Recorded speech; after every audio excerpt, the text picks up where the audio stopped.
Magandang araw mga kaibigan. Bigyan natin ngayon ng reaction opinion itong article ng Manila Bulletin tungkol sa pagka-appoint ni General Torre as Chief PNP. May reaction tungkol nito si Senator Jinggoy Estrada. Medyo nakatikim ng maanghang na salita itong si General Torre kay Senator Jinggoy. Ito po, title ng article is "Not a Good Choice," says Estrada on arrogant, yan na, arrogant Torres appointment as PNP Chief by Del Nazario, May 31, 2025. Senator Jinggoy Estrada on Saturday, May 31, expressed his disappointment, dismayado, over the appointment of Police Major General Nicolas Torre III as the new PNP chief, as he called the incoming top cop arrogant and at the same time questioned his qualifications for the role. So, baliktad ito sa pahayag ni Senator-elect Panfilo Lacson na deserving daw si General Torre as Chief PNP.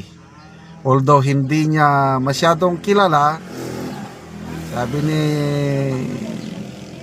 Senator Ping Lacson, naririnig lang daw niya na firm, decisive, and mission-oriented si General Torre, kaya sabi niya deserving. Ito baliktad kay Senator Estrada. Not a good choice, arrogant. Okay, ito ang exact statement ni Senator Estrada. For me, kung ako ang tatanungin, that's not a good choice. Ngayon lang tayo magkakaroon ng napaka-arroganting Chief PNP. So, Estrada na-interview sa DWIZ. Estrada openly questioned Torres' achievements, rhetorically asking if his record, yung accomplishment ba? Ano ang accomplishment ni Torre para gawing Chief PNP? Kaya tanong ni Senator Jinggoy, kasama ba yung record niya, accomplishment niya, yung arrest of KOJC leader Apollo Quiboloy and former President Rodrigo Duterte? Dito mo makikita talaga na mahal, may pinagsamahan itong si Senator Jinggoy kay PRRD. Talagang dinidepensa niya si PRRD. Salamat po, Senator Jinggoy.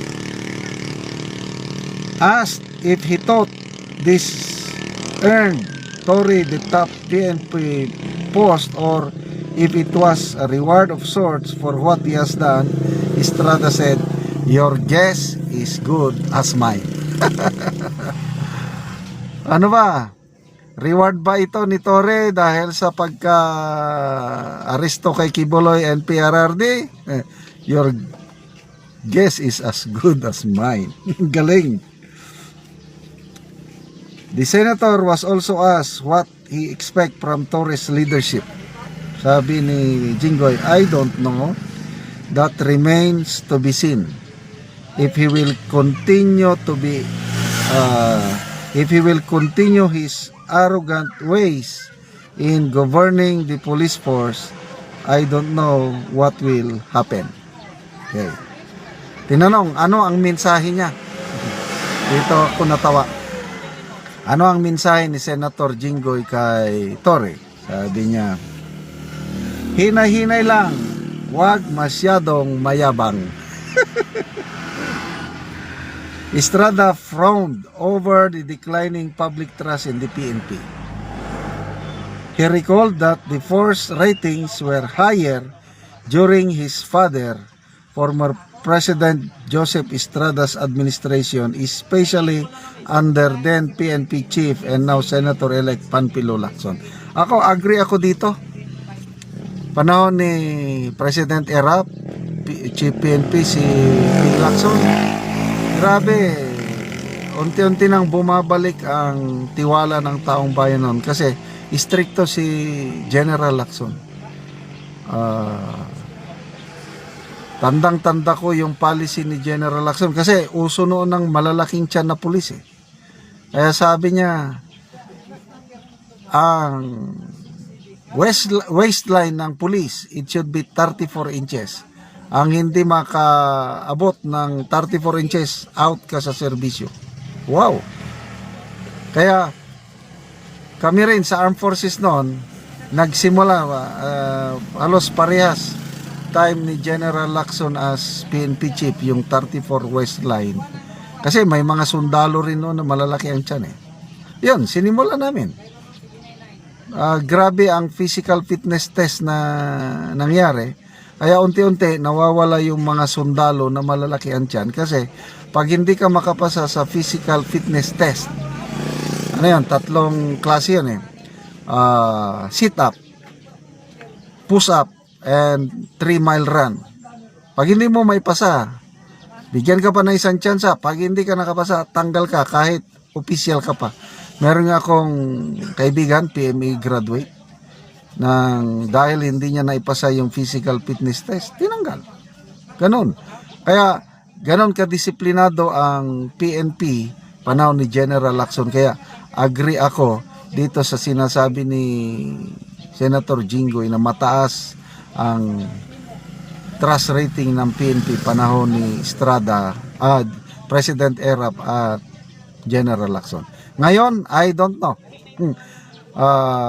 But let's give General Torre the benefit of the doubt. Handa daw siyang sumunod sa kahit anong utos eh. Yan ang description ni Secretary John B. Crimol sa kanya. Para daw siyang pitbull, bulldog. Matatakot na daw ang mga, I don't know, sinong matatakot. Dahil nandyan ng PNP Chief na handang sumunod sa lahat ng kahit alin mang utos ng nakakataas sa kanya. Paano kung ang utos hindi tama? Susundin pa rin? Yun ang question. Okay, salamat mga kaibigan sa inyong pagsubaybay sa ating channel. Nakakatulong kayo ng malaki sa Tribong Talandig ng Bukidnon dahil ang sweldo natin sa channel na ito is pantulong sa Tribong Talandig. Ngayon namimigay tayo ng livelihood assistance sa kanila. Nagpapatanim tayo ng saging lakatan. Panoorin nyo ang video na ito.